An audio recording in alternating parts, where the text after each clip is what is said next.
Right. Good morning, Douglas Carswell. Welcome to the Risky Scientists. Good morning. Thank you for having me. It's great to be here. Well, I think I've got a good idea here. I think that we've got two people who are born British citizens and are now American persons, and we can talk about how we need to reform the British Constitution Hmm. from an informed American perspective. That's not to say that America has everything that Britain needs to Hmm. learn, but there is clearly need for reform in Britain, and Yep. America is in the midst of reform, and it has a lot of constitutional examples for other countries. Why not Britain Hmm. too? Hmm. So, the first question we need to deal with is should Britain have a constitutional text like the American text, a single constitutional text? What do you think? I don't know. I genuinely don't know. I mean, I think when people say Britain doesn't have a constitution, what they mean is there's no single written document. I mean, Britain does have a constitution, but there's no one document. And part of the problem is because there's no one document, you have a bit of a hodgepodge. And what's happened in recent years is that that hodgepodge, far from being a functional system, has become dysfunctional. You've in particular had judges who've taken it upon themselves to adjudicate on documents and primary legislation that they almost revere as being almost in effect sort of constitutional, like Human Rights Convention, for example. There's been no consent for this process of judicial aggrandizement. It's rendered the executive in the center of cabinet, in the center of Whitehall, essentially dysfunctional. It's a very, very timely discussion for us to have this conversation. But before we get into the weeds on this, I think what we would be sensible to do is just begin by acknowledging the genius of the American Constitution. Not everything about it is perfect. I'm not saying we should copy it. But here you have in the United States a country founded by 250 years ago, founded by a group of people sitting in a courthouse in Philadelphia. They devised a system and it works. And it is now, I think I'm right in saying, the second oldest written constitution in the world. People think of America as a young country. Actually, it's got the pretty much the oldest system of government going.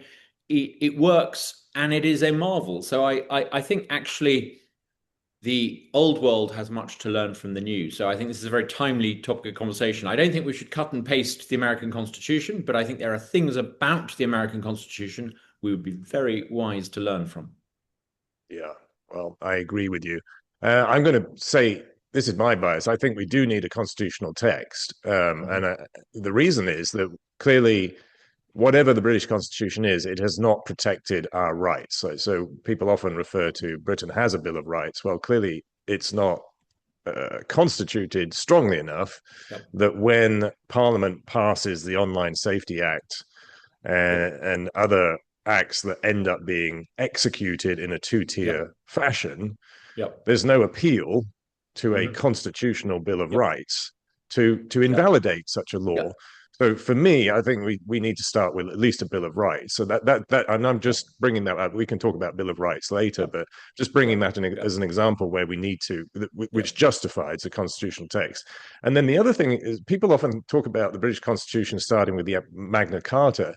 They don't realize there was the first Magna Carta was never executed and was invalidated very quickly. It was never, when I say it's never executed, it was never practiced by the signatories. And then there was actually Hmm. several Magna Cartas.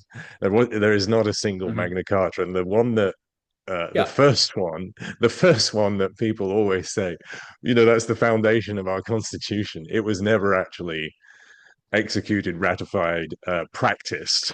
Any Yeah. of those. Also, So also, if you in effect, if you look it's at if yeah, yeah.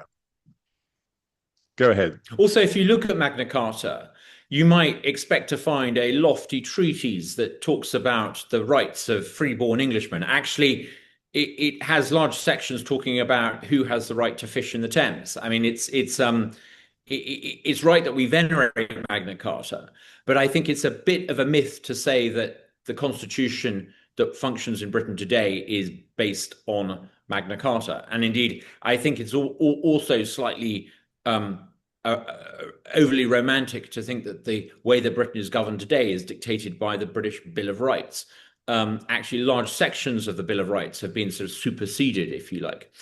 Um, what we're talking about here is the idea of codifying rights. I mean, essentially what Magna Carta was the codification of a series of freedoms and to restrain the king vis-a-vis his barons.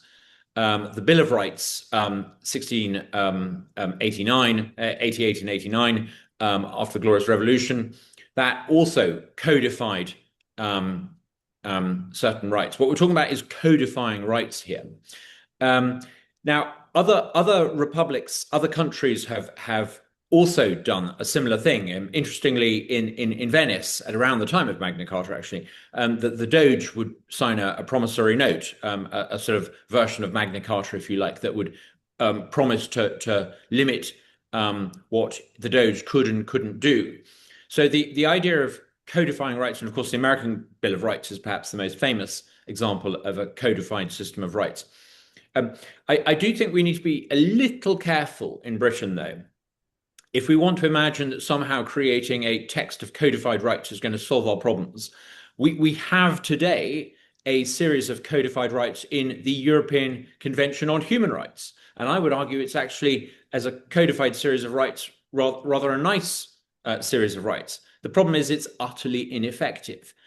We were told that by incorporating the European Convention of Human Rights into UK law, we would safeguard liberties. Where were those liberties safeguarded during the COVID lockdowns? Where are those liberties being safeguarded when the police come to arrest people for what they say online? So we need to be a little bit careful that this idea of simply codifying rights is going to fix the problem. That's I think, something we should think about seriously at the beginning of this conversation. Yeah. So Sure.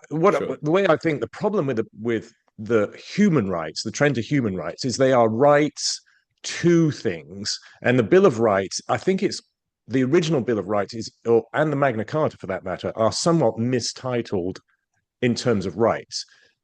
And what we should be aiming for is liberties. So if we're going to have a Bill of Rights, a new constituted Bill of Rights, I would actually call it the Bill of Liberties. So liberties are freedoms too. You have freedoms to do something, except as specifically codified that you cannot do.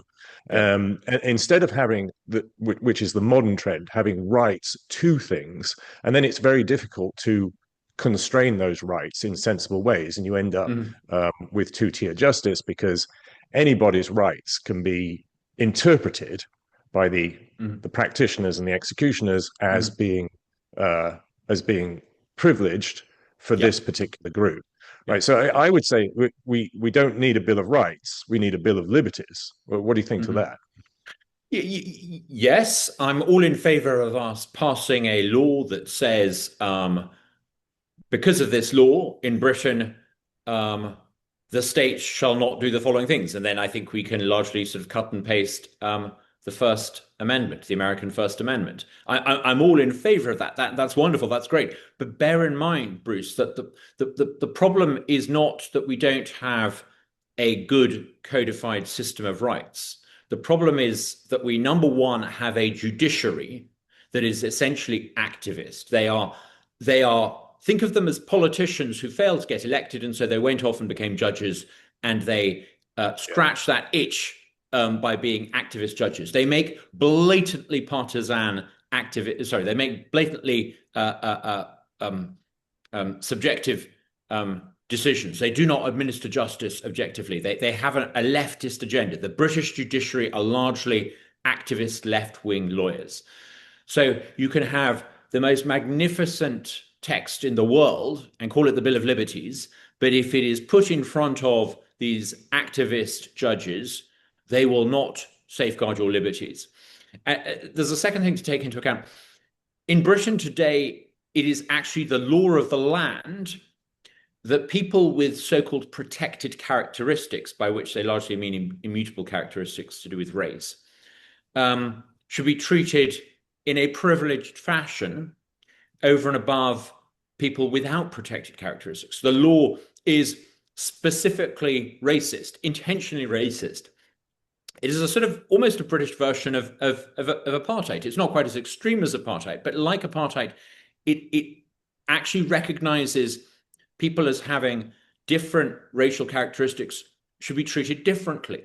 We wouldn't put up with this if we heard that this was going on in 1980s South Africa, and yet we've incorporated that way of thinking into British law. So we have a legal system in Britain that has set aside the old English idea under common law that all people are equal before the law. That was a very long established principle. Magna Carta, one of the important things about Magna Carta is that and the Bill of Rights, it was saying that the monarch was subjected to the law of the land. The monarch couldn't just decide what they wanted the law of the land to be. In almost every civilization that had existed before that moment, the law was what the strong man in that society said it was.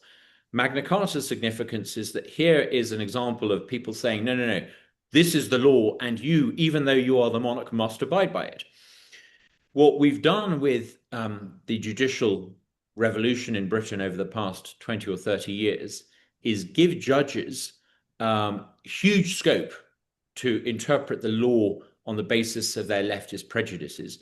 And we have introduced this idea of protected characteristics so that the law specifically will not treat two people the same, born on the same day, guilty of the same offense, if one of them has a white skin and one of them has a brown skin. This is the outrage that we've created. It's not going to be fixed simply by creating a new liberties. It is a far more profound malaise. It requires, I think, judicial reform and fundamentally changing the relationship of the judiciary with the rest of the British Constitution. Yeah, I agree. And I've read your Substack proposals on how to reform the judiciary. So let's talk about the judiciary. So I quite agree. I mean, we could write a constitutional text that specifies structurally the judiciary's powers relative to the other parts of the government. And so I have some ideas. The judiciary, by the way, as you know, is the most controversial part of the constituted structure of the United States. Yeah.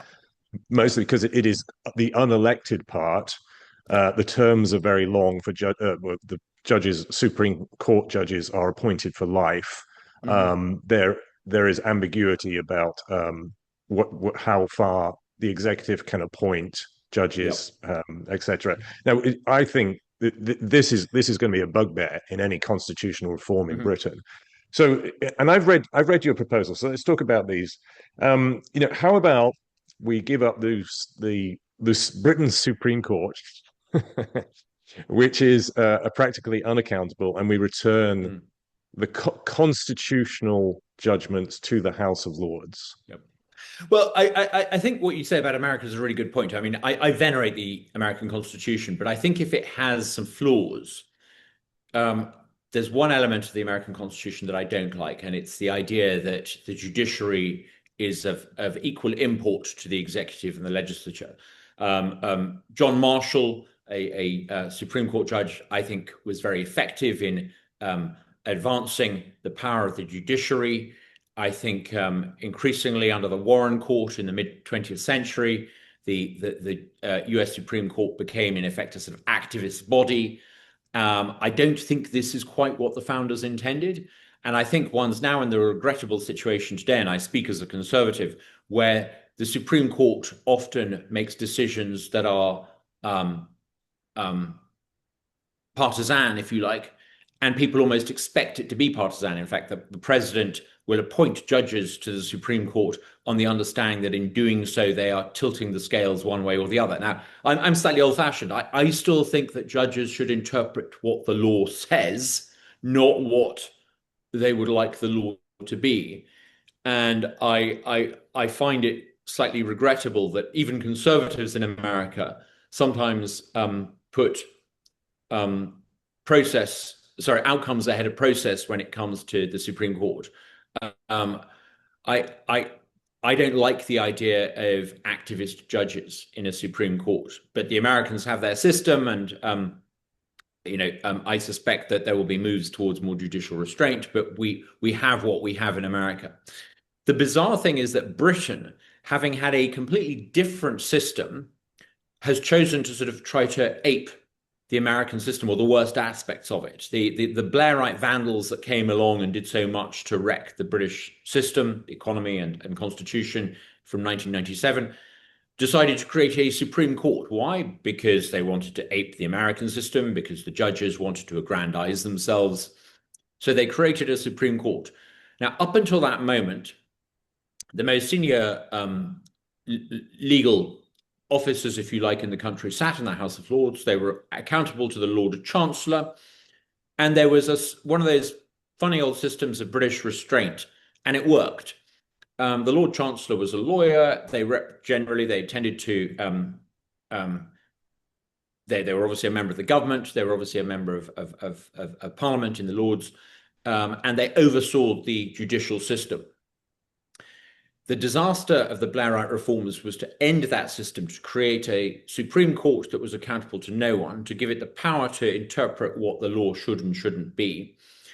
And worst of all, to then create a judicial appointments commission that would appoint judges. So instead of the Lord Chancellor, who is accountable to the government and to Parliament, doing it, and therefore had a modicum of restraint, the Judicial Appointments Commission are judges appointing other judges. And you've seen, I think, over the past 20 years, a process of, frankly, diversity hires. Many of the judges appointed in Britain have only got the job because they're of ethnic minority background or a woman, or some of them are clearly not up to the job of being senior lawyers, let alone senior judges.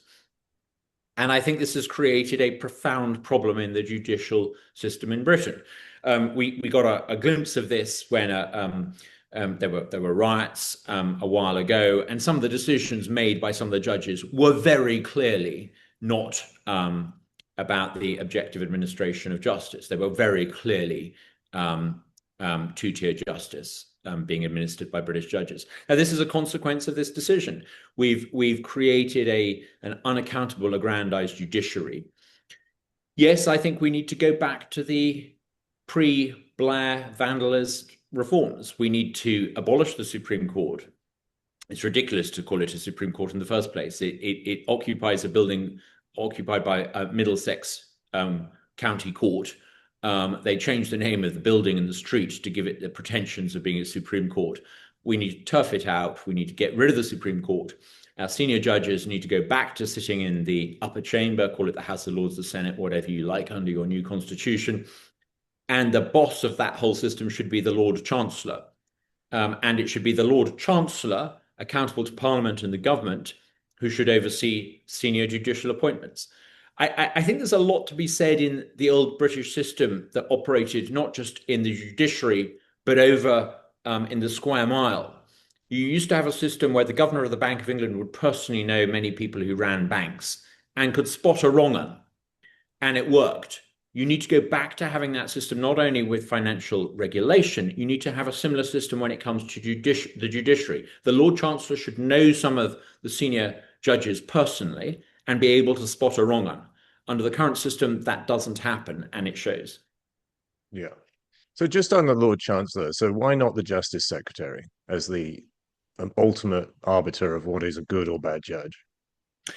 I don't really like the idea of a Justice Secretary. I mean, there seems something rather un-British about having a Minister for Justice.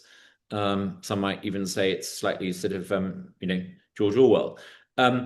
I think that there's a certain distance between the executive and the Lord Chancellor, and there should be a certain distance. Sure, the Lord Chancellor should be a member of the cabinet and sit in the cabinet, but I quite like the fact that, and I think one of the reasons why the system worked is because they weren't part of the House of Commons. If you're in the House of Commons, you tend to have a very 5-year, 4-year cycle in your thinking. I think if you are in the legislature by virtue of being in the upper house, whether in the House of Lords or through a reformed Senate, that would give you a distance and a perspective.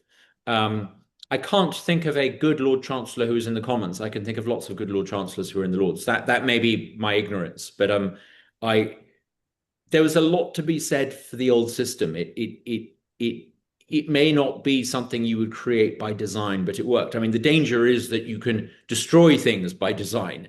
The question is, can you go back to creating things that evolved over a long period of time? I hope you can, because the way things are at the moment simply doesn't work. It's a sort of dysfunctional banana republic system of running a justice system in Britain today. Yeah, yeah. Well, I agree with all that. I mean, one of the dangers with having a single person, the Lord Chancellor, Mm. appointing and removing judges is that then the Lord Chancellor is accused of favoritism or partisanship.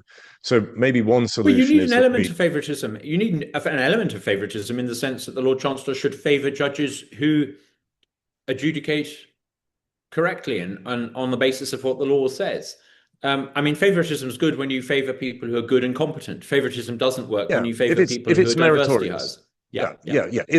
If it's meritorious, I agree yeah, with you, but that puts uh, a lot of onus on the Lord Chancellor to be a fair and meritorious person Co- themselves. What if they're correct, not, right? What correct, if the Blair correct. administration another Blair administration appoints a Lord Chancellor that is clearly not Yeah, meritorious? But yeah. I okay, mean, you so could go, one what you could go the other way. And I toyed with this idea in a paper I wrote before I became a member of Parliament. You could go the other way and adopt a system of elected judges. I mean, I, I once was in favour of that. Or you could have a halfway house. You could say judicial appointments can be made, but the Commons must confirm them. You must have House of Commons confirmation hearings. Um, I I wouldn't rule that out, but I think it would be preferable to go back to the last thing that we know that worked rather than, as the conservative in me thinks that sometimes the best laid plans can actually end up with unintended consequences. Goodness knows we've seen the unintended consequences of the best laid plans of the Blairites.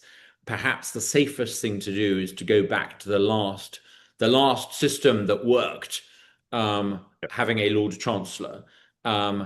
and then see if we can improve from that. Yeah, yeah. So I'm with you. I mean, I am quite sympathetic to Ben Habib's idea that we repeal everything back to 1997 Yeah, and just yeah, restart again. I mean, we yeah, might lose something in that process that we want to keep, but we can yeah. amend or re-legislate. Yeah, I So mean, yeah, Britain is, to give you a historic analogy. Britain is rather like late 19th century Japan. We're a dysfunctional, failing society that is losing its place in the world, and we are basically run by a out of date, parasitical elite. And like the Japanese, we need the equivalent of the Meiji Restoration. We need not a revolution in Britain. We need a restoration. We need to get rid of so much of the Blairite reforms, because if we don't, we will never succeed as a country. yeah, yeah. So, okay, so I want to talk about elected judges, but just let me give you this idea for vesting authority for appointing and removing judges in the elected administration. How about, so that we avoid Mhm. one person in the administration being blamed for favoritism or partisanship, how about a committee? A useful committee might be the Lord Chancellor, the Justice Secretary, and the Home Secretary, right? You need an odd number so that we can't have a split vote. How about a committee of persons, and then you're spreading the responsibility across more than one person? I think I wouldn't favor that, and I'll give you an example of why. I live in a state in America where many of the appointments to many of the boards have been split between the governor, the lieutenant governor, and the speaker. And what happens is you tend to get the lowest common denominator. You tend to get a system that favors good old boys and people who are sort of rather bland. I quite like the idea of a Lord Chancellor having responsibility, provided you've got accountability, provided you've got visibility, provided people can see what it is that you're doing. I quite like the idea of giving one man or one woman as Lord Chancellor responsibility. Now, you could say that the Lord Chancellor should appoint someone, and there should be a confirmation process and a some sort of broader approval, maybe the cabinet or whatever. But I quite like, I mean, the British state and the British judiciary is so dysfunctional.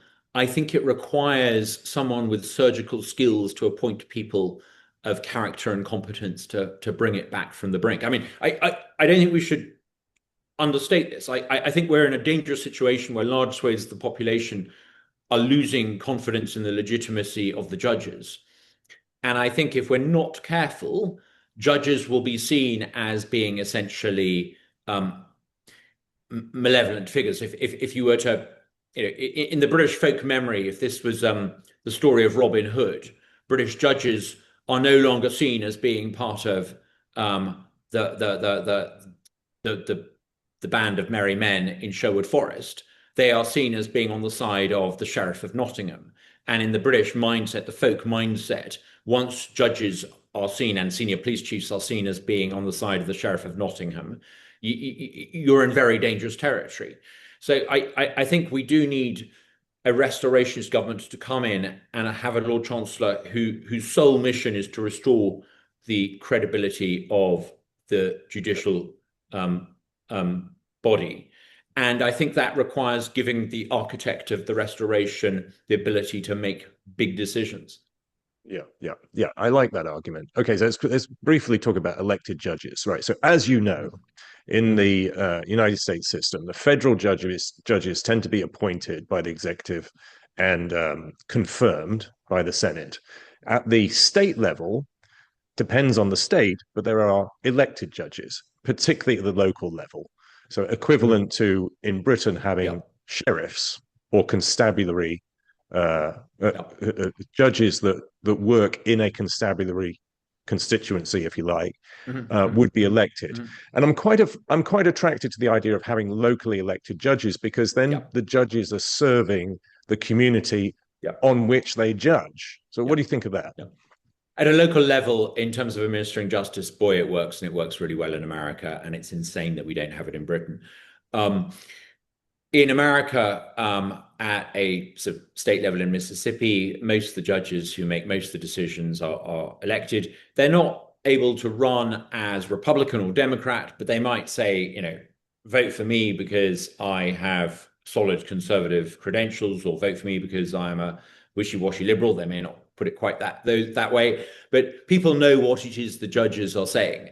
And I think it means you get more accessible justice. I mean, I think over the years in Britain, the judicial system has become more and more costly for the ordinary person in Britain to go to. There was a time in Britain when I think it was quite inexpensive and relatively easy to seek redress in the courts. Now, a wise person would avoid seeking redress in the courts because it has become so costly. You've heard the phrase that, win or lose, that the lawyers win. I can't help noticing that in America, where you have a very democratic system with people voting for judges, access to justice is a very everyday thing. People often complain that America is a horribly litigious society. No, it's a society where people whose property rights have been violated can go to a court without having to remortgage the house. It's a very good system. Having elected judges is key to understanding why this is. In Britain, I think the judiciary has become a bit of a cartel. The legal profession itself has become a bit of a cartel. Once you've got a sort of aristocracy of labor when it comes to lawyers. Once you've taken silk, or whatever the pompous phrase is, you're part of the privileged elite. I think we do need a more democratic justice system, elected judges, and incidentally, a system of people being able to qualify as barristers and solicitors that doesn't limit the number of barristers and solicitors to make their services prohibitively expensive. In the age of the internet, in the age of AI, access to legal advice should no longer be this sort of insanely eye-wateringly expensive thing that it has become. So, a key part of democratizing access to justice is to have justices that are elected by the people. I would certainly do that at a lower level. I'm not sure I would do that at a higher level. But for county courts, every county in Britain should have county court judges elected by every adult in that county who pays taxes in that county. Love it. I quite agree with you. All right, so let's go back to a constitutional text. So I think we're both in agreement that Britain needs one. But what should be in it, right? So Americans know there is a dilemma between a text that overspecifies everything so that activist judges cannot play loose with case law and disobey the intent of the Constitution writers because the Constitution is vague. So we do want a Constitution that is overspecified. However, then you get a long Constitution. And one of the attractions of the United States Constitution is it is actually one of the shortest. Having said that, it's very precisely written. So it's this lovely balance between precision and brevity. Having said that, there are still problems. There are trade-offs in it, and there are ambiguities in it. So how much should we put into this Constitution? I think you and I are talking about structural articles. Right? We would specify powers, what organs of government can do. A separation of powers, I think, would be a good idea. I think we should specify the executive powers, the judiciary, the legislature. Do we go so far as to specify how elections are run, what the term limits are, what the franchise, stuff like that? This is the slight problem. I mean, the genius of the American system is that they happened after they had achieved their version of Brexit. They had Brexited the British Empire. And I don't know why it was, but they had this remarkable fortuitous event where some extraordinarily bright young men, they were almost all young, and I think they were all men, sat down in this courthouse in Philadelphia, and it took them a couple of goes to get it right. The first attempt, the Articles of Confederation, were not a great success, but eventually they sit down in this courthouse in Philadelphia in the summer of 1787, and they come up with this extraordinarily good system. Now, they did it, I think, largely by trying to emulate the British system with Roman filters. They were very aware of the rediscovery of descriptions about how the Roman Republic worked. I think Polybius's Greek translation of the Roman Constitution had been rediscovered. So the founding fathers were very aware of how the Roman Republic worked with its competing magistrates and its separation of powers. They sought to emulate that. That's why they built a Senate and a Capitol on the banks of the Potomac. They were trying to emulate the best of the old world in the new. Imagine today, though, that you got the British equivalent of founding fathers to sit down in an old courthouse in Parliament Square. It would be painful what they would produce. They would come up with all sorts of woke words. There would be large sections in their constitution about Britain and British history and Britishness that would be at best cliches, at worst historically inaccurate. A certain element in Britain would no doubt want a large section in there about reparations. There would be a large section demanding that the Constitution gave people economic rights, the rights to claim somebody else's wealth. It would be, I think, pretty hideous. So, if you want to have a constitution, who is going to draft it? Where is our Thomas Jefferson? Where is our James Madison? Where is our Adams? I fear that if you were to draft a British constitution today and you were to create a constitutional assembly that was to do it, it would turn out to be a rather hideous document. If we're serious about this, I would go back and look at the Roman system. I would look at the Venetian system. I would look at the Dutch Republic. I would argue that in 1688, when the British had their revolution, when the English rather had their revolution, 100 years before the Americans had theirs, we hadn't reread Polybius. We didn't know how the Roman Republic worked. So the best we could hope to do was to import a Dutch monarch with Dutch monarchical restraint, the so-called Glorious Revolution. And that sort of worked.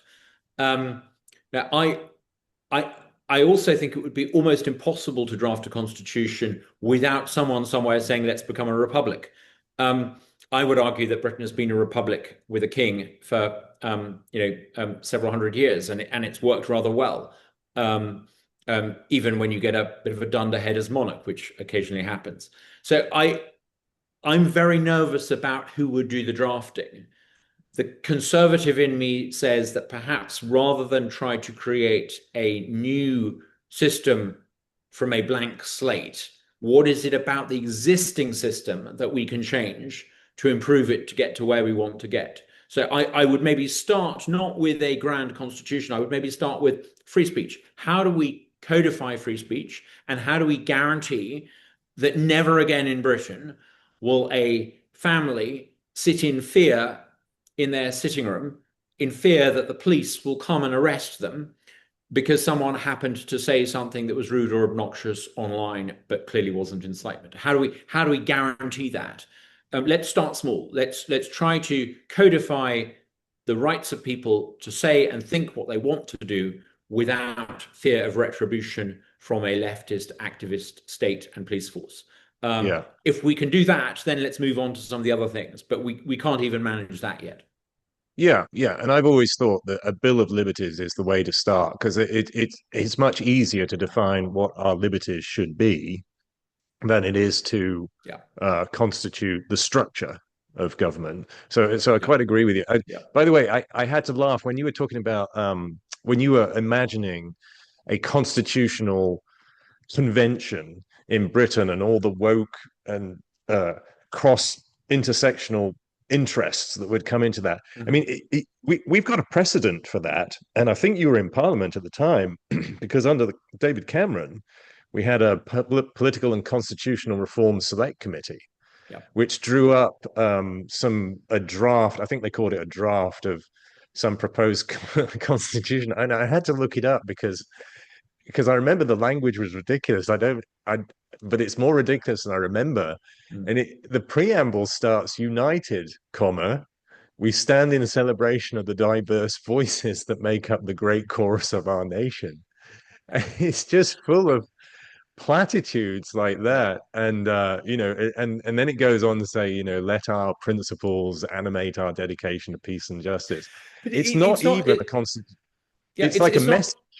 It's not just laughable, it's very dangerous because that would Yeah. institutionalize within the heart of our government Yeah. cultural relativism. And I would say that cultural relativism is the root cause of the Western malaise, the belief that all ways of life are of equal worth, and they're clearly not. Not all cultures are of equal worth. Some are more worthwhile and morally and economically and technologically better than others. So it would be very dangerous, I think, to say, right, let's draft a constitution. Let's start small. How can we guarantee, how can we create a sort of a basic law, if you like, that guarantees free speech? Now, simply cutting and pasting the First Amendment would be great. Let's pass a bill based on the US First Amendment. But even then, in America, it's only fairly recently that the Supreme Court ruled that incitement had to be something very specific. I think all of us free speech advocates recognize that freedom to say and do freedom to say what you want shouldn't mean freedom to incite violence. So where do you draw the boundaries? But you're right. Let's start small. Let's create a bill that guarantees our individual liberties. Incidentally, liberties to express opinions and say things that other people find offensive. I often say things that people find offensive, and it's a good thing too. I don't mean to be offensive, but if I'm not free to offend people, then I don't really have free speech. Freedom to say what you want. I think religion, I think there needs to be something that guarantees not so much freedom to worship, but freedom for individuals to follow their faith or lack of faith and not to be demonized by people of faith for it. So I would like us to see a constitutional right that makes the belief that people guilty of renouncing their faith, people guilty of apostasy, should be judged as being guilty of a very serious crime. So, let's enshrine religious liberty. Let's enshrine freedom of speech. And let me just interject there. Sorry, Douglas.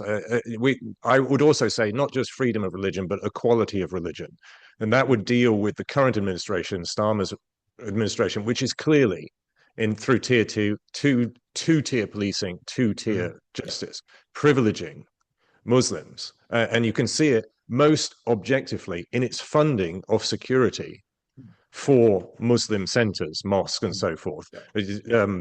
Shabana Mahmood's just announced another 10 million to pay for private security for mosques and other Islamic centers, on top of 117 million that was announced last year. Just within the same month that a synagogue was attacked and two people died in an Islamist attack. So, you know, we need a quality of religion to, I would think, you tell me if I'm wrong, to stop abuses, two-tier abuses, such as the one we're seeing with the Starmer administration. Well, I think what the British state clearly does, the senior police officers and the College of Policing clearly do, and I fear that actually maybe the sort of National Security Council almost does this. I may be wrong about that, but I think basically they look to manage this, and communities where there is likely to be a concerted and violent response, they treat very differently to communities where people tend to be more law-abiding and traditionally Western, one might say it like that. So the effect of this is that the police and the criminal justice system doesn't treat everyone equally. They tend to actually be sort of almost accommodating. And I think this goes back to, you know, a long time. I remember many years ago when the British author Salman Rushdie wrote a fictional book that some people found offensive, The Satanic Verses. In an early indication, a straw in the wind of what was to come, certain Muslim people living in Britain protested rather violently to this and made death threats against Rushdie.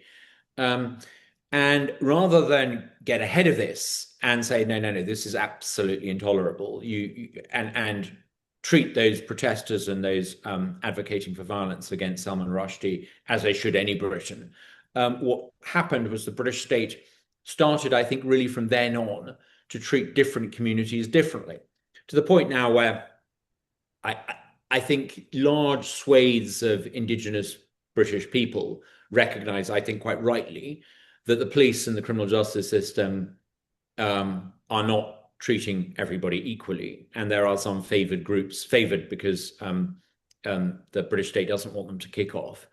I'm not sure that this is a great way to run a Western country in the 21st century. It may have been a way you could run the Ottoman Empire or the Austro-Hungarian Empire by treating different ethnic groups differently.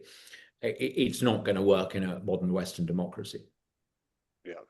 So let's go through the articles of the US Constitution, because I think this would be good for our American audience in particular. Let's go through the articles. There are only 7 articles. So as I said, the US Constitution is remarkably short. It is comparatively short to constitutions that came later. Now, you tell me if you would like to see these sorts of things, these articles specified in a British Constitution. So the first one specifies congressional powers. So let's say parliamentary powers. Second one specifies the executive, principally what powers the executive has to appoint, and the intent, as you know, was to execute the laws of Congress rather than to write laws. So the presidency has become the legislator in chief, which is not the intent of the founders.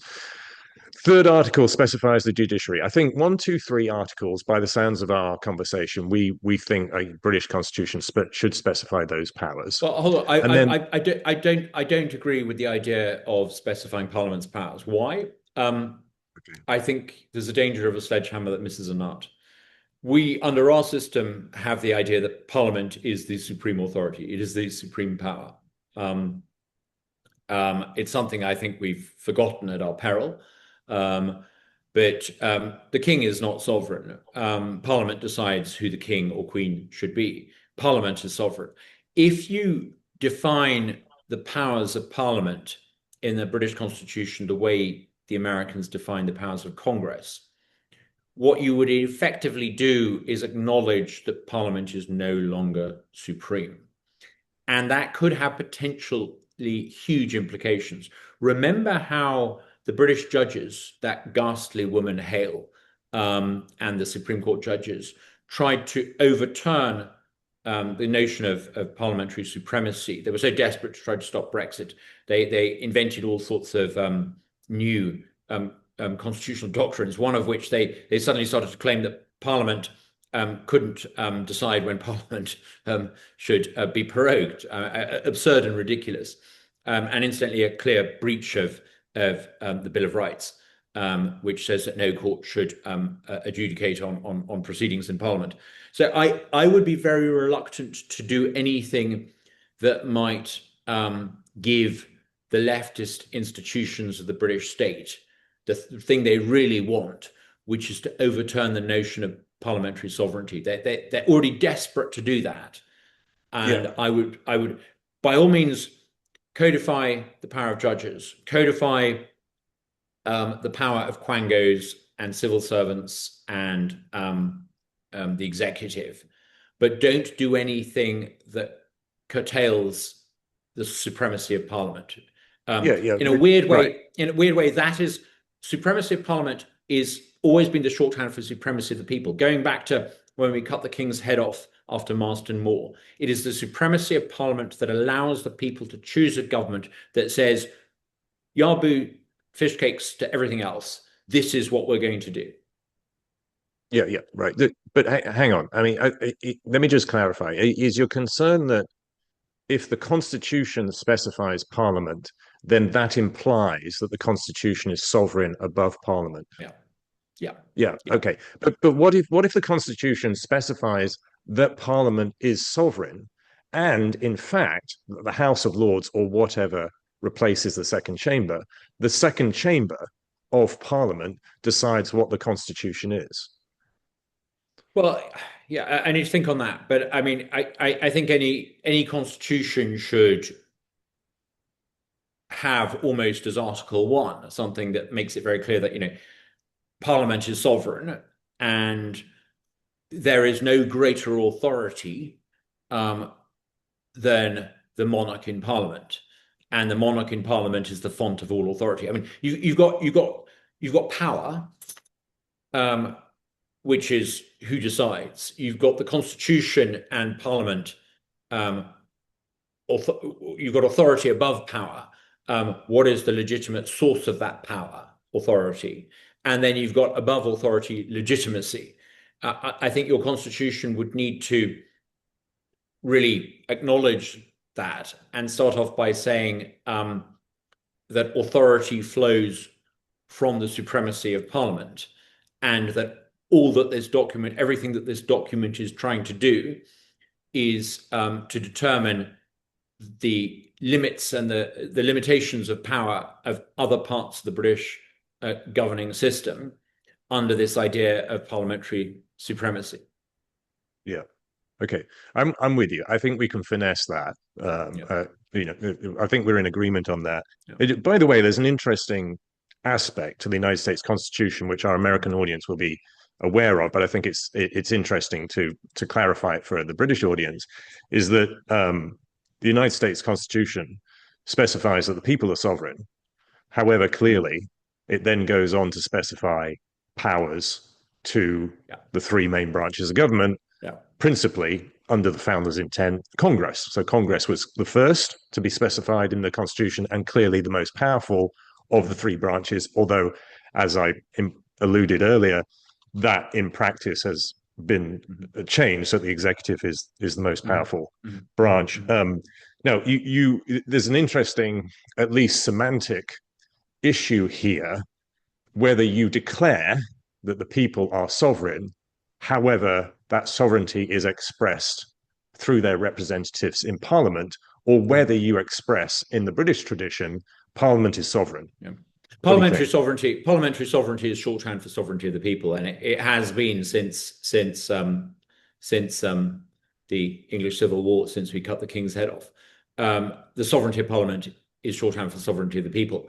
By all means, you can say that, you can say that in your Constitution, but I would be very wary of anything that moved away from the notion of parliamentary sovereignty. That parliamentary sovereignty has been it's been the backstop for sovereignty of the people, and it's worked incredibly well. The people. Yeah, I guess. I'm sorry, Douglas. I guess the danger is that parliamentarians in recent decades Hmm. have abused their sovereignty. That's one way you could think about it. Hmm. The complaint from the wider populace is that Parliament is part of an elite which serves itself and doesn't represent the people. Yeah, And you in see, fact, this is Bruce. This is where we start to get into real difficulties because you're quite right. There's a strong mood of anti-politics out there. There's a strong contempt for individual or for MPs as a class. I know all that, yada yada yada. Um, but who would it advantage if you were to say we cannot have a constitution that acknowledges parliamentary supremacy because of the MP's expense scandal? Well, who do you think is going to step into the vacuum? Judges. Do you think judges are any better than MPs? On the contrary, they're far worse than MPs because you can't get rid of them.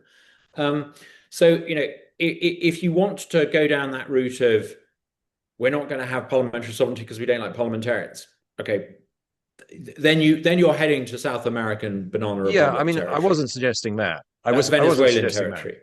Yeah. Yeah. I agree with you. I wasn't suggesting that, but I think that one of the niceties of the United States Constitution is it starts "We the people," and it then goes on Mm. to give congressional Mm. powers that Mm. effectively represent the people. Yeah, So Bruce, there's just be a little wary of since the American created their system, there have been no shortage of countries around the world that have tried to create a republic largely based on the American system. Goodness knows how many times the Philippines has done it. Goodness knows how many times former British colonies have tried to do it. I mean, very interestingly, many of them model themselves on having republics, and some of them, yes, have a parliamentary system. Many of them actually have a system that tries to emulate the American system.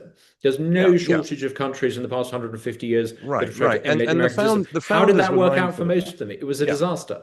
yeah, Yeah, yeah, and the it was founders were yeah, mindful of that, right? That you need a political culture that is congruent with the structure of yeah, government. Right? yeah, Democracy yeah, needs yeah. Democrats with a small I d to make it I work. would start. Yeah, I would start with the principle of. I would start with what works in Britain, what has worked in Britain, um, parliamentary sovereignty, and I would work from that. Simply cutting and pasting the American system. I and I speak as someone who venerates the American system. I think if you get rid of the principle of parliamentary sovereignty or do anything that Yeah, allows the yeah, people who want to get rid of parliamentary sovereignty to do so, you will end up in yeah, a but French right. type farce. Yeah. But to be clear, I wouldn't get rid of parliamentary sovereignty. I just think there's a nice Yeah, reminder in the United yeah, States yeah, Constitution yeah, that sovereignty begins with the yeah, people, and yeah, it is represented or it is yeah, delegated yeah. to. But I got you. I got that argument. All right. So first three articles. We need the first three articles Hmm. defining the three branches of government. Now, the Hmm. fourth article in the United States Constitution specifies sovereignties effectively between the federal government and the state Yeah, governments. Now, I like that idea because it implies a bias that I have that I think Britain should go towards more mm, devolution and yeah, delegation of powers to the yeah, local level, including, as we've discussed, locally elected judges. yeah. Do you think that fourth article should be in a British constitution? Yeah, I mean, I think one of the great acts of vandalism in the British system was Ted Heath basically violating the autonomy of county government. And I don't think England has sort of really recovered from that. Um, I would return a lot of authority and power to counties. It's absurd that we have a national curriculum. Why shouldn't people in Essex, which if it was an American state would have a population that would make it, I think, sort of 30th most populous US state? Why should Essex not be able to decide its education policy for itself? Yeah, Why should yeah, why should counties that are a really important unit of government? Interestingly, if you travel around the UK, or I should say England, you today seldom see county flags the way you would have done half a century ago. I think central government has harmed county government. And I think one of the things a new written constitution could usefully do is to return power back to county government level. I think that would be really, really important. yeah. Yeah, gotcha. Okay, I totally agree with you. Right, fifth article, it authorizes amendments. Now, maybe we should talk about this briefly, but we need to talk about how the process for which the Constitution gets its status or power from Mm. Parliament, a sovereign Parliament. Mm. I would think that the House of Lords, Parliament itself, ultimately ratified by the House of Lords or whatever places the House of Lords, can amend the Constitution. The Parliament can. However, the United States Constitution demands that the states in turn ratify it, and there's a whole clause about actually having a constitutional convention Yeah. process before the ratification. What do you think? Well, I think I'm right in saying that the Constitutional Convention route has never really been taken in America. There have been constitutional amendments in America, and I think it's worked very well in America. I think there are maybe one or two constitutional amendments that were pretty flawed. I think the 1913 amendment that allowed the creation of a federal income tax, I think that has allowed the growth of the federal government and the creation of the administrative state, and that has been an abandonment of constitutional originalism. But I think generally speaking, the American system of amendments has worked very well.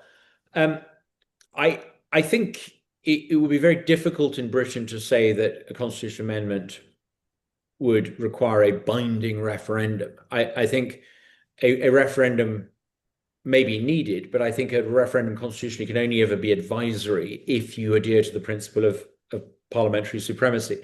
So yeah, clearly amendments would require a vote of Parliament. And it would need to necessarily be a simple majority. If you have a parliamentary supremacy, a simple majority is enough. But you may perhaps add an additional requirement that before you get to that, like with Brexit, you have an advisory referendum to make changes. Yeah, I suppose the British equivalent of the United States system would be that Parliament legislates an amendment, but it must be ratified by the counties or the regional governments, Yep. or maybe the regional governments and the counties, and you need a two-thirds majority of those. You Yep. don't need Yep. unanimity, Yep. and or alternatively, you schedule a referendum and it's ratified by the people. Yep. Yeah, you could do that. You could do that. You could do that. I mean, I think that would be a sufficient safeguard against, always imagine what would our enemies do with this power? Could they pass an amendment that would say that, Yeah, everyone called Bruce and Douglas should pay 1,000% income tax? yeah, Make sure that it doesn't allow Venezuelan style redistribution. yeah, yeah. Okay, I gotcha. So Article 6, it establishes the Constitution as the supreme law. Now, I think this is where you're gonna object to that. Yeah, I mean, you either have parliamentary supremacy or you don't.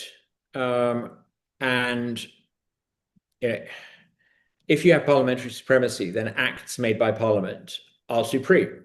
So, you can't say that we have, like Hong Kong or Germany, a system. Well, Hong Kong used to, not anymore, but like Germany, you have a basic law that takes precedence over all other laws. If Parliament is supreme, then no Parliament can bind its successor, and this Parliament may say, actually, no, notwithstanding what we said earlier, this is now the law of the land. So, I'm all in favor of us better defining our constitution, but too many of the roads to constitutional reform are not really about original thinking, not doing what the founding fathers did, which is to say, what problem are we trying to solve and how can we look back at precedent to solve them? So much of what people even unconsciously revert to is to ape the American system. And the American system is a wonderful system, but the American system was created in a courthouse in Philadelphia to address the conditions of America in 1787. I'm not sure that that is the best model for Britain to address the conditions of Britain in 2025. If the founding fathers were in Britain today, I don't think they would cut and paste the American system. They would look at the status of the British system. They would look at the Roman and the Venetian and the Dutch precedent, and they would come up with something that was original. I don't think it's very original to simply want to codify American sounding phrases and magically expect them to make our system work better. The root of the British Constitution is parliamentary sovereignty. So you can't create something in your constitution that dilutes the notion of parliamentary sovereignty. How do you improve the idea of parliamentary sovereignty? Yeah. So I think for me, what's problematic about when people talk about the Constitution as a supreme law, it then implies that lawyers should decide what the Constitution is. And we see that in the Supreme Court, an unelected Supreme Court has, by case law, actually, by its own case law, without the founders' intent, become the arbiter of whatever the law is. So the law is not what Congress passed; it's whatever the Supreme Court says it is. So that's the problem I have with it. All right. So just in America, we're probably all familiar with the idea that, very crudely in America, you had the US Constitution, you've had the left progressives for pretty much the past 100 years coming along and saying that's what the Constitution may have said, but that's not what was meant, or that's not what's intended. And they've invented all kinds of pretexts to try to subvert what the founding fathers did. Now, the right has since come along and said, under the auspices of the doctrine known as originalism, no. This is what the founders said, and this is what the founders meant, and we have to adhere to the original idea of the Constitution. In Britain, something similar has emerged.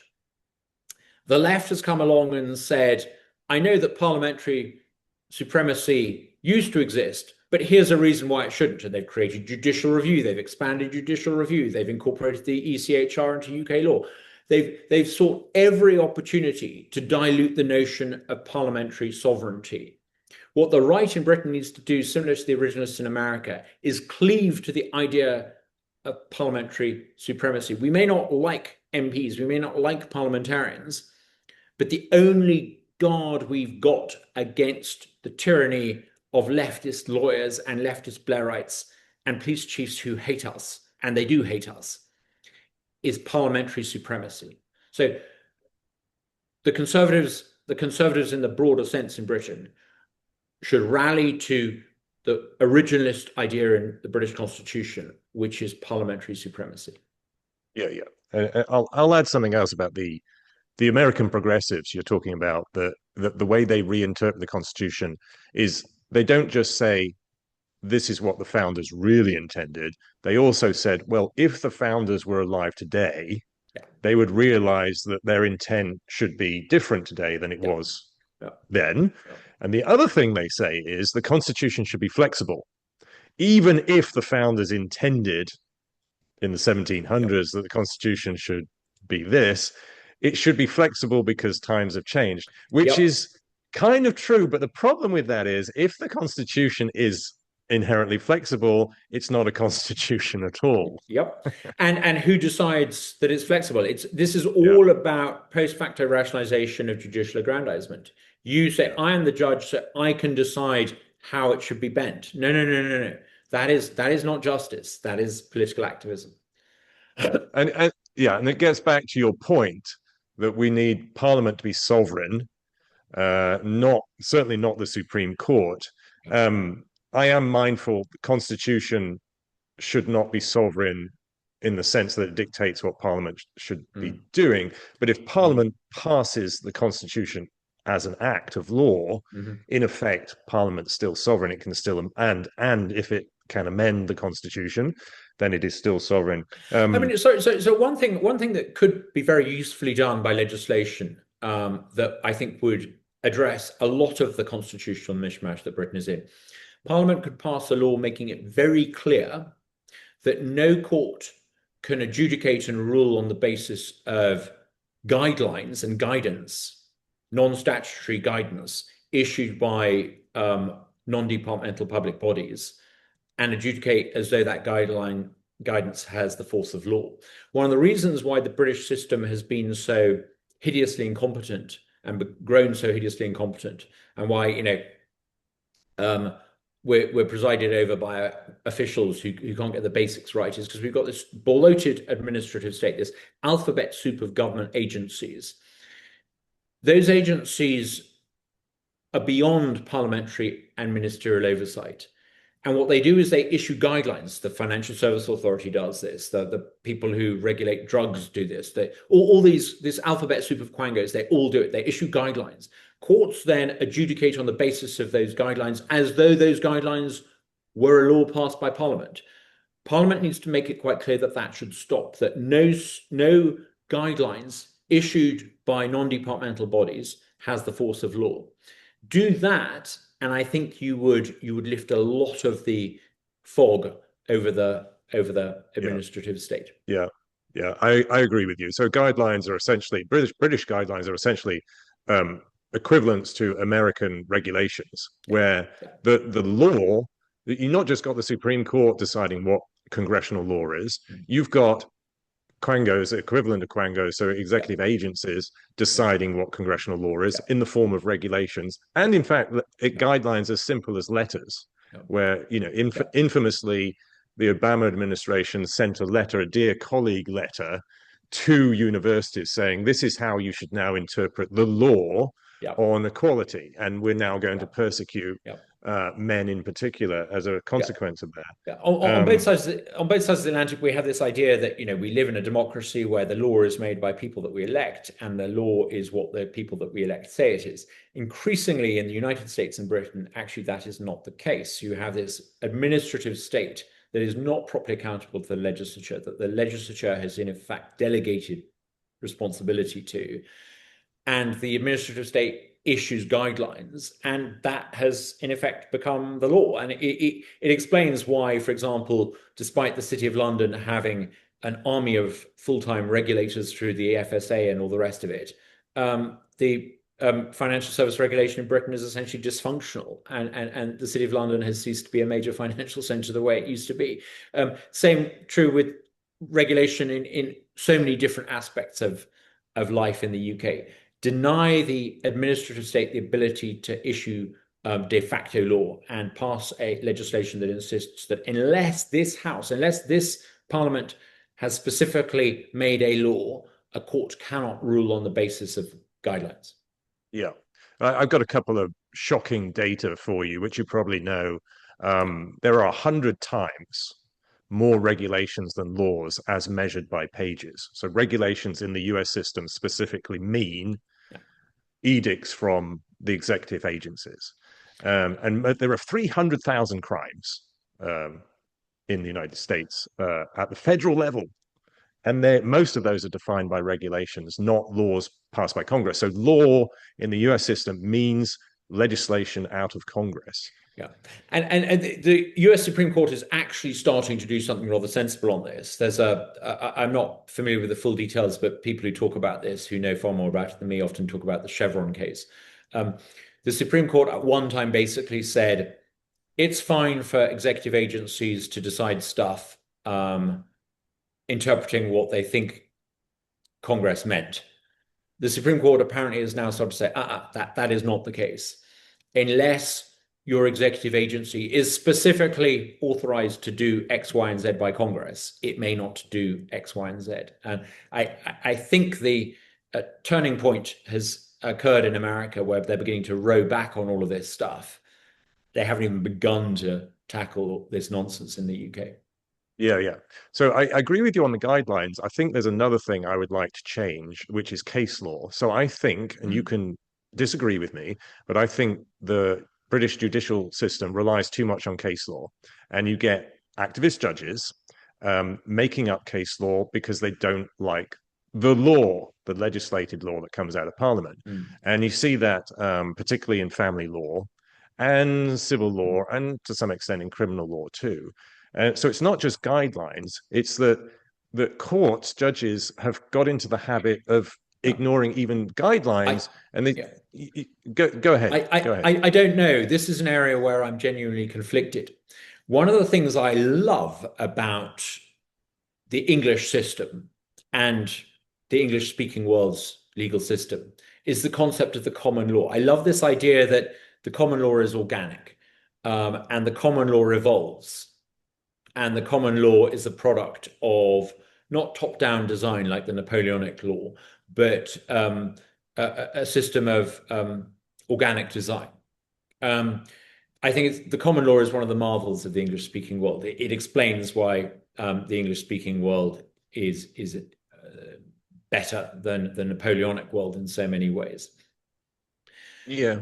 The problem is, though, that judges, as you say, often use the ability of common law with its precedent and case law to decide what they want the law to be rather than what the law is.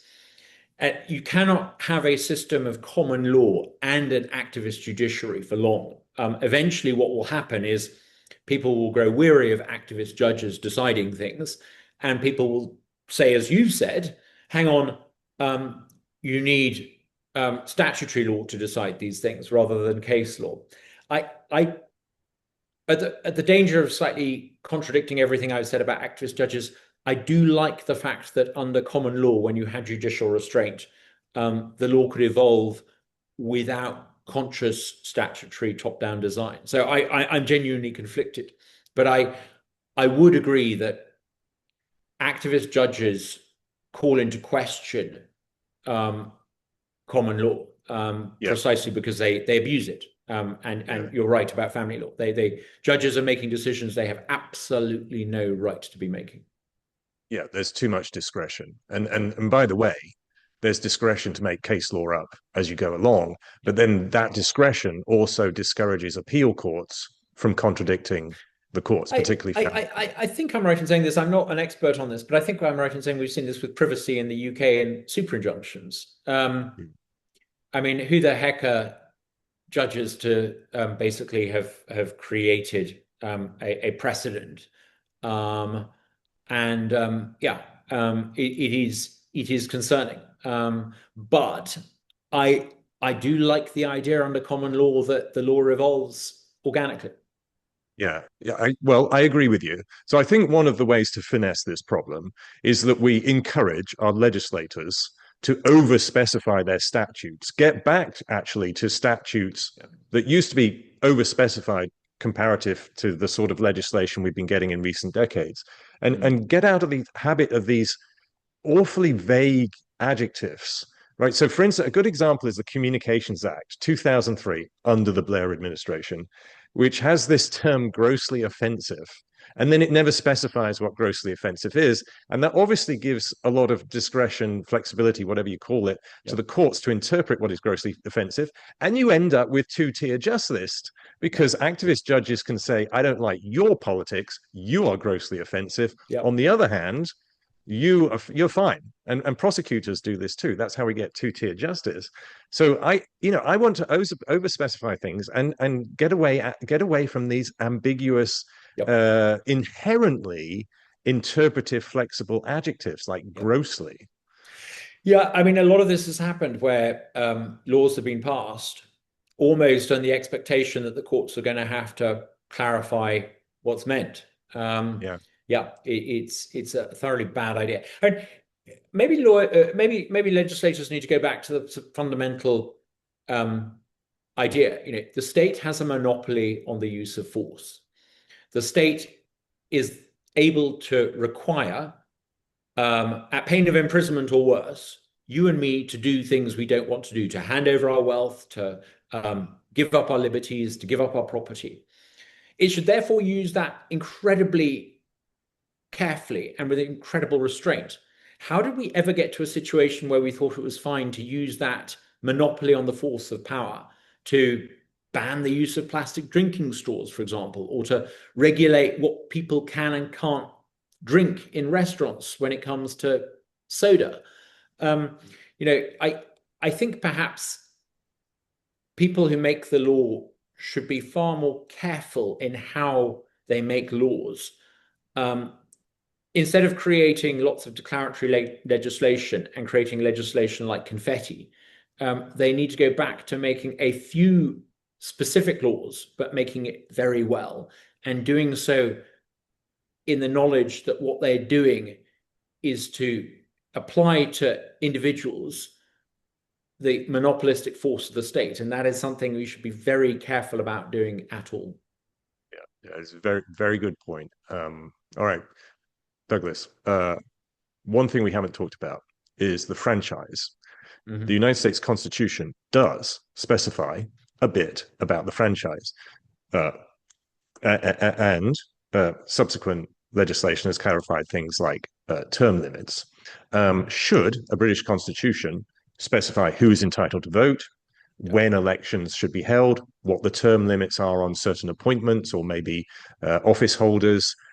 Should it even go so far as to specify under what circumstances you should engage in direct democracy, right? Such as a constitutional amendment, should that be a referendum amendment? I mean, I think one thing we should do right away, is end. Sorry, let me do it. I think one thing we should do right away is end this nonsense that Commonwealth citizens living in Britain are automatically entitled to vote. This is a sort of mad mid-20th century idea we created. Having lost an empire, we created the Commonwealth to sort of deal with the psychological trauma of that. The British elite created this fantasy that, the Commonwealth was one big happy family. Fantastic, great in 1950 something, 1960 something. But do we really want, 500,000 Nigerians who've been in London for 5 minutes to have the ability to decide the balance of power in our legislature? Do we really want people from Commonwealth countries to have an automatic right to vote? It's absurd and it's ridiculous. So get rid of that. Only British citizens should have the right to vote. Now, there's a whole question as to what should or shouldn't constitute a British citizen, but get rid of this fantasy that people who've come from the Commonwealth into the country and been here for 5 minutes should have the right to vote. It's frankly absurd. I don't like the idea of a fixed-term parliament, and the reason I don't like the idea of a fixed-term parliament is because I observed at close proximity what happened when Oliver Letwin, that rather ridiculous character, created a fixed-term parliament act, and it was preposterous. I mean, the fundamental idea is that if Parliament is sovereign, how can you have a law that a bit restricts the ability of Parliament to decide when Parliament should be dissolved? It was a very unhappy period in British constitutional history. You should simply leave it to the monarch to dissolve Parliament after 5 years, unless the Prime Minister seeks a dissolution beforehand. Leave it at that. Term limits. I like the idea of term limits, and I was in favor of the idea of term limits as a member of Parliament, so much so that I rather sort of applied term limits to myself. After I had won my seat on several occasions, I decided it was time to sort of move on. I thought long and hard about whether you should have term limits for Parliament, and I couldn't quite make up my mind on it. I go back and forth. I noticed that in Mississippi, for example, where you have term limits on governor and lieutenant governor, it does work. It means you get a constant fresh flow of talent. I wonder that if you perhaps, I mean, certainly not much talent in the House of Commons. I'm not sure though. I wouldn't want to create a constitutional system that would bar, a Winston Churchill or some of the long-serving MPs, like a Kate Hoey, from being able to be active in Parliament over a long period of time. So I don't know. Another issue is when politicians switch parties, should they be required to undergo a by-election?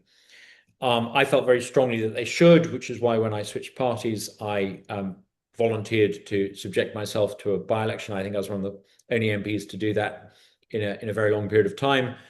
But I struggle with how you could do that without unintended consequences. So, perhaps the Constitution should start by deciding who does and who doesn't get the right to vote. I would avoid parliamentary term limits. I would be very careful about implementing term limits for individual MPs, and I would steer clear of the subject of by-elections. Interestingly, politicians who switch parties and don't subject themselves to by-elections tended to come a cropper. I didn't come a cropper. Having won my by-election, I then won in the general election. And between you and me and any listener, I suspect I could have maintained my seat in Parliament under pretty much any colour after that moment. I think I could have stayed as the Member of Parliament for Clacton for pretty much as long as I wanted the job. So I think actually perhaps if you leave it to individual MPs' consciences, the problem rather sort of addresses itself. Those who opportunistically switch parties and don't have by-elections tend to be kicked out of the next election anyway. Yeah. All right. So what about specifying qualifications for candidates for office, as the United States Constitution does, including, in some cases, by age, certainly by citizenship, by age, and in fact, the president must be a natural-born citizen. Congressional candidates do not. What about those sorts of qualifications? Yeah, I mean, I think in the age of where some of the main parties have been pretty big on diversity hires for 20 years, it would be extraordinary to know what the precise legal route for some non-born British MPs was to actually coming into Britain. But I don't want to sound like a sort of mad Republican birther, the people who constantly attacked Barack Obama under the absurd idea that he wasn't somehow born in America. So, yeah, I do like the idea, perhaps, of age requirements for office. Maybe I'm just an old man who suddenly starts to notice that many of the people in government are, for the first time, younger than me. But I can't help noticing that, the country has often been rather well governed when the average age of its politicians has been slightly higher.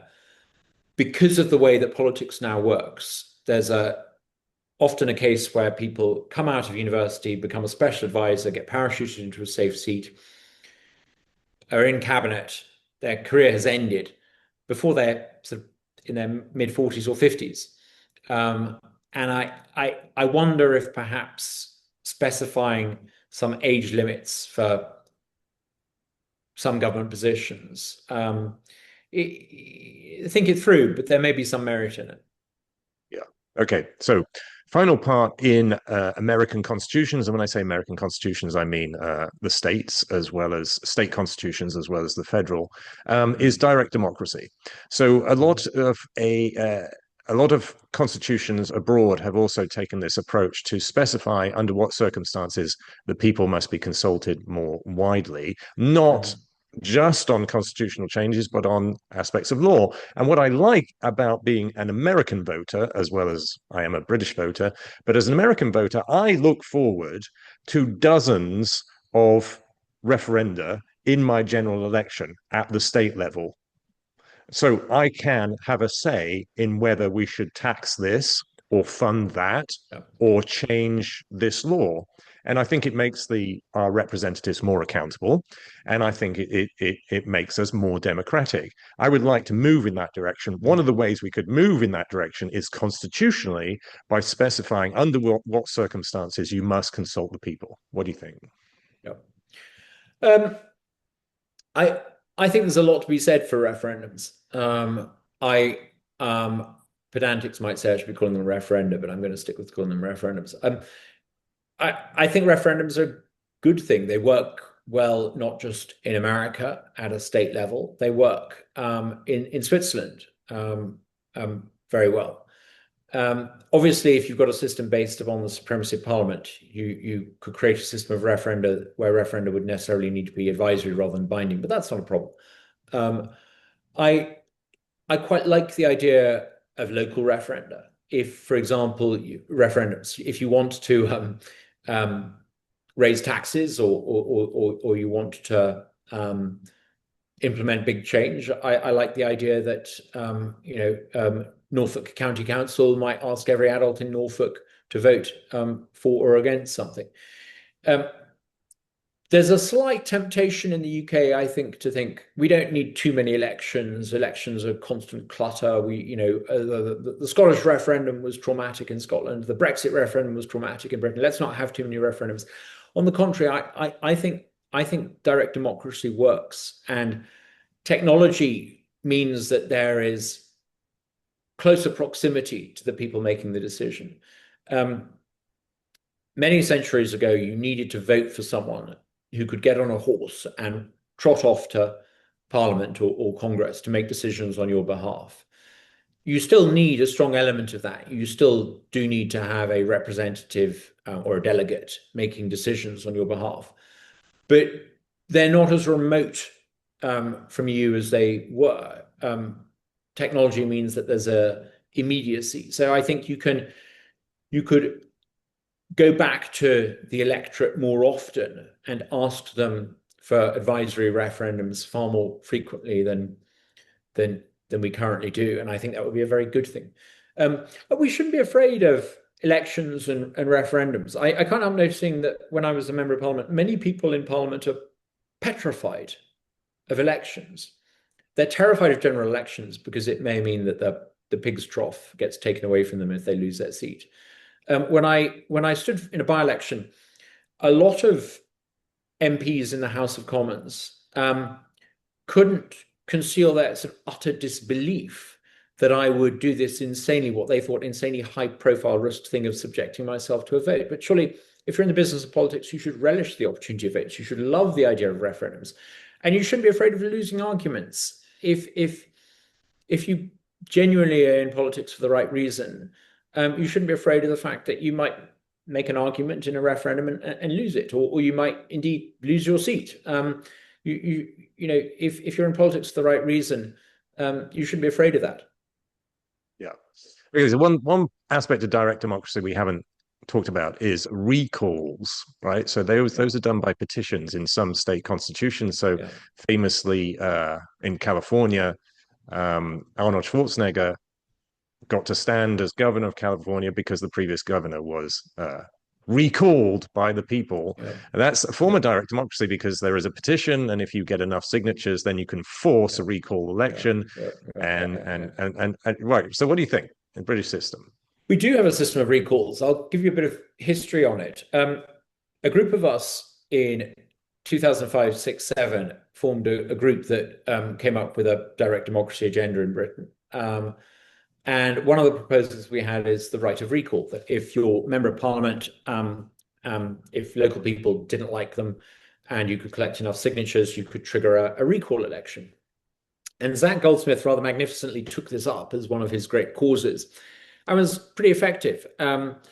We do have in Britain now a right of recall. And I think I'm right in saying, I think maybe even Boris Johnson may have been one of the reasons why he was resigned as an MP was because of the threat of a recall election hanging over him. But a word of caution, our idea of recall was to strengthen the right of voters to decide who represented them, to strengthen the right of voters to be able to recall their representative. Actually, what happened, the recall that was implemented under the auspices of Nick Clegg's Liberal Democrats, was a very, very different system. The recall mechanism that we have in Britain today doesn't give power to the voters. It gives power to MPs to essentially get rid of people in the House of Commons that they don't like. Instead of a recall mechanism being triggered exclusively by local voters with a petition threshold or a ballot in the constituency, the recall process in Britain is triggered by the findings of a Standards and Privileges Committee. So it is a form of, you might call sort of elite recall. It's the opposite of what Zach and the rest of us intended. It's actually a bit of a travesty that you've got a system of recall that has allowed parliamentarians to be sacked by fellow parliamentarians. What we advocated for was a recall vote in the constituency, and if the majority of people, like in California, if the majority of voters in your constituency said, MP John Smith should be recalled, there would be a by-election. The recall mechanism is instead triggered by the Standards and Privileges Committee. So it is a recall mechanism without a recall vote. It is a complete perversion of the principle that Zach Goldsmith so valiantly stood for. So let's have recalls, but let's go back to the original idea of a recall election, which is that ordinary voters in a yes/no vote should decide whether or not there should be a by-election. Right. So to be clear, the recall doesn't need to be qualified by the MP being sentenced to prison or being suspended from Parliament or anything like that. It's just up to the people. If they gather enough It should be signatures. straightforward. No, it shouldn't be a signature thing. It should be a very straightforward. You gather enough signatures to decide whether or not there should be a recall vote, and the recall vote should say, should our local MP be recalled? Yes, no. And if a majority vote yes, that is when you have a by-election.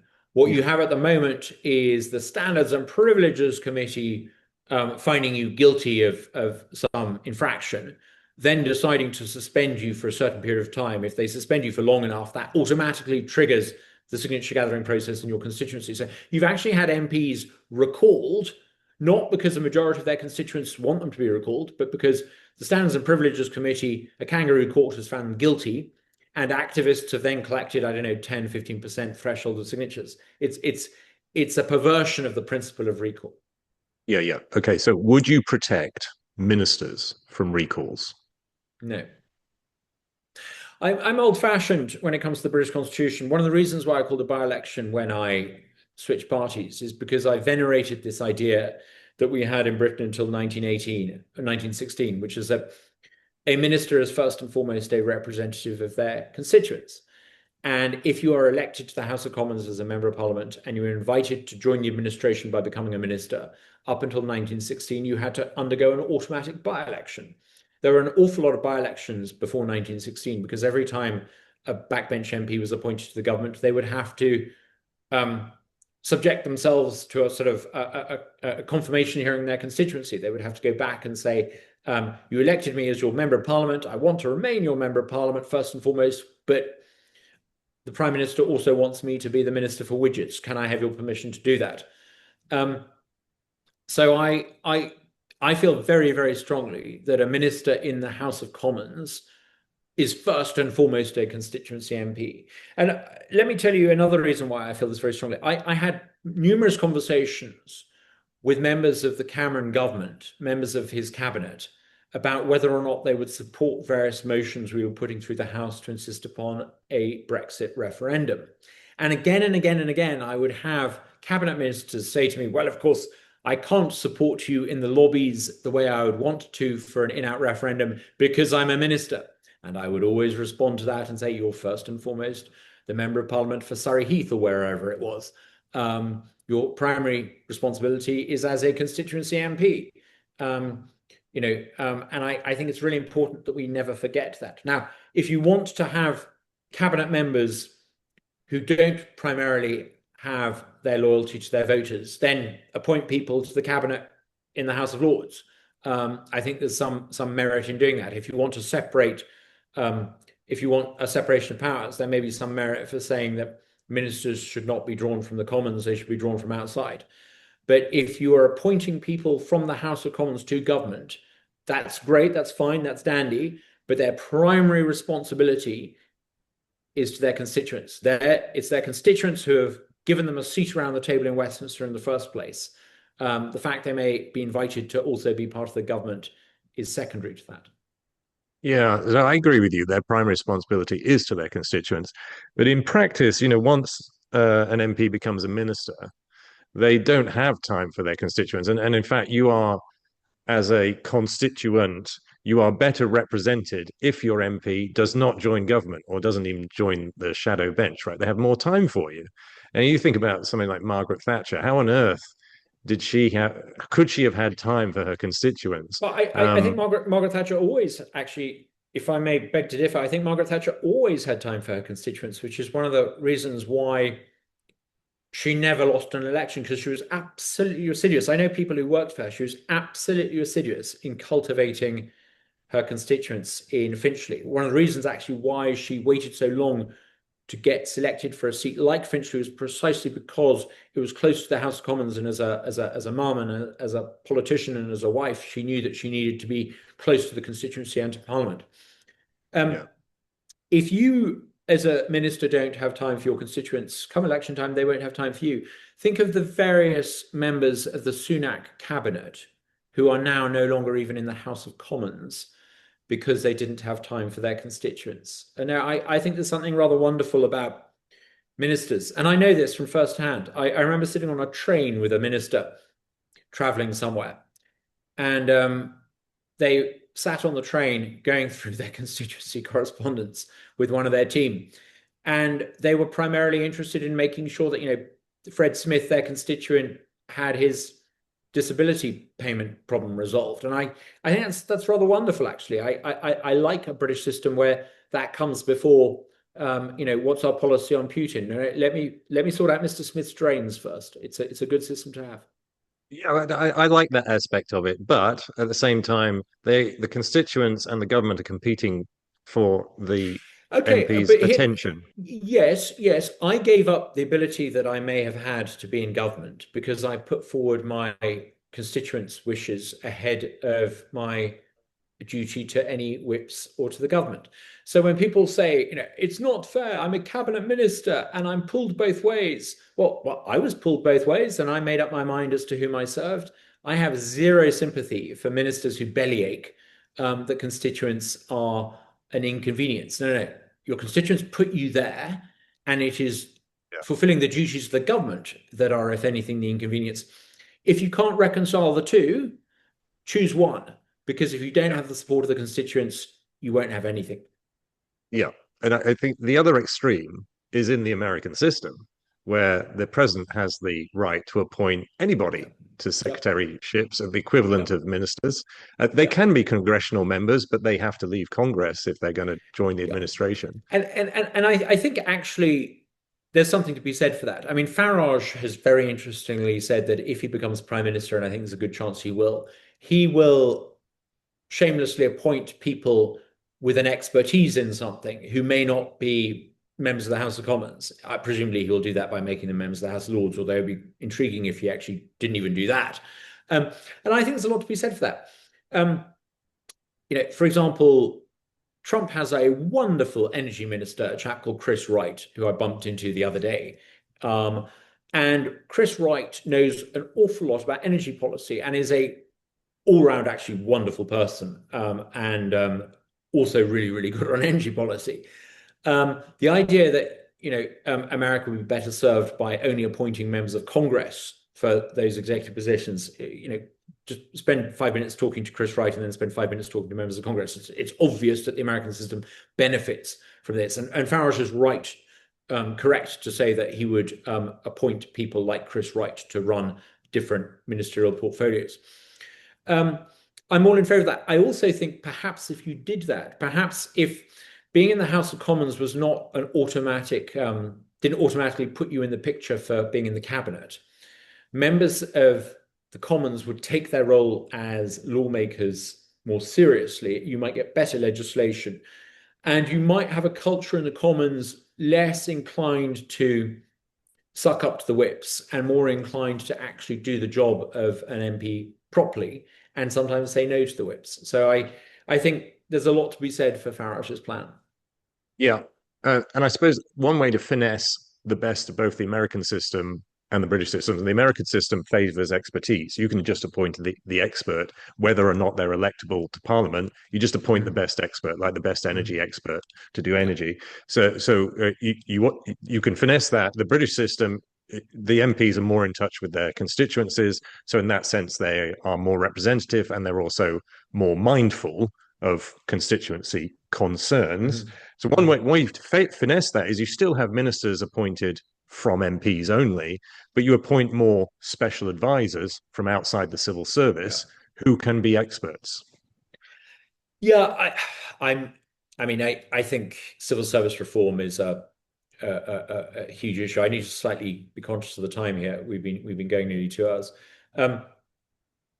I think that one of the fundamental flaws of the British system of government is the conceit that civil servants are beyond reproach, they're neutral, they're experts, and that they're unsackable, and that ministers can come in and rely on these permanent officials to offer them the best advice. And once ministers have decided that the civil servants then go and execute policy. It's simply not the case. What you've got is a permanent civil service that has become, frankly, rather entitled. It knows that it can't be sacked. It believes that it has a superior wisdom than the come here today, gone tomorrow politicians. And increasingly, what the civil servants do is insist upon their priorities as being the government's priorities. Now, initially, the civil servants would say that they're offering ministers policy options because the minister doesn't have any preferences. Now, there may be an element of truth in that, but often actually it's clear, particularly with the Foreign Office, particularly when it comes to immigration, particularly when it comes to economic policy, that it is the policy preferences of the career civil servants that are again and again and again being pushed forward. Interestingly, Dominic Cummings, when he was in Downing Street, found to his great frustration that the civil servants were intransigent. He was sneered and mocked by many people when the civil servants essentially defeated him and eventually ousted his boss.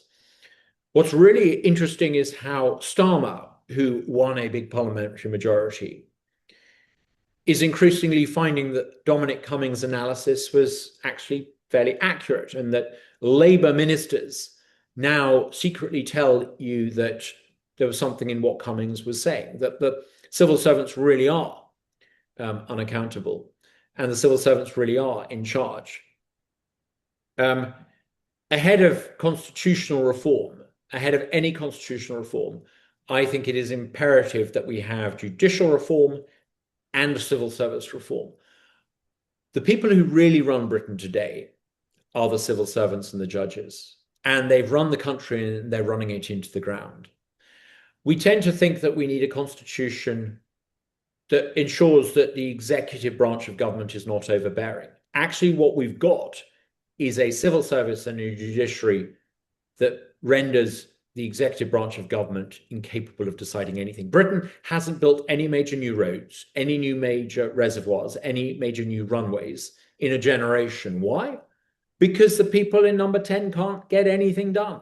The only way you can get anything done in number 10 is if you go along with the favored policy prescriptions of the civil service. In other words, rather like an episode of The Thick of It, ministers are reduced to performative governance. They're reduced to issuing press releases. They're reduced to trying to build their social media profiles. They can't actually get policy done. They can't get the Rwanda scheme implemented. They can't get the borders controlled. They can't get criminal justice system reformed. This is the root cause of our problem. And the civil servants are a big part of the problem. Britain's at a crossroads. Either we recognize that we are in decline, that there is this malaise, that there is something fundamentally rotten in the British body politic, and we respond by making it easier to sack civil servants, making civil servants accountable, radical reform, not just appointing a few more spads, but radical reform of the civil service. Either we do that, or we end up becoming like a third world country. It's pretty clear. Yeah, well said. All right, final question. Anything that we have not discussed, which you do think should be in a British constitution? Anything we missed? Yeah, I think there is. I'm a monarchist, and I'm a monarchist because I think that the monarchy works. And the monarchy works in Britain because it solves a problem that the American founders wanted to solve. How in any self-governing country do you make sure that one faction doesn't have too much power? They came up with a constitution, and it works very well. We came up with a slightly different solution to that same problem of having a monarch who had no power but had all the authority. I'm slightly concerned in a slightly old fogey way that when the king was crowned, anointed, there wasn't a formal vote of Parliament that he should be king. I think there should be and there needs to be. And I think since 1688, we should cling to this idea that it is the king in Parliament that is the source of all authority. And therefore, the king on the throne needs to be voted and approved by Parliament. I sometimes fear that that oversight may come back to haunt us. Yeah, like it. All right. Thank you, Douglas. I very much enjoyed this discussion, and Wonderful. I hope that you will be in a position to help reform Britain Fantastic. going Fantastic. forward. Good. It's wonderful to talk to you.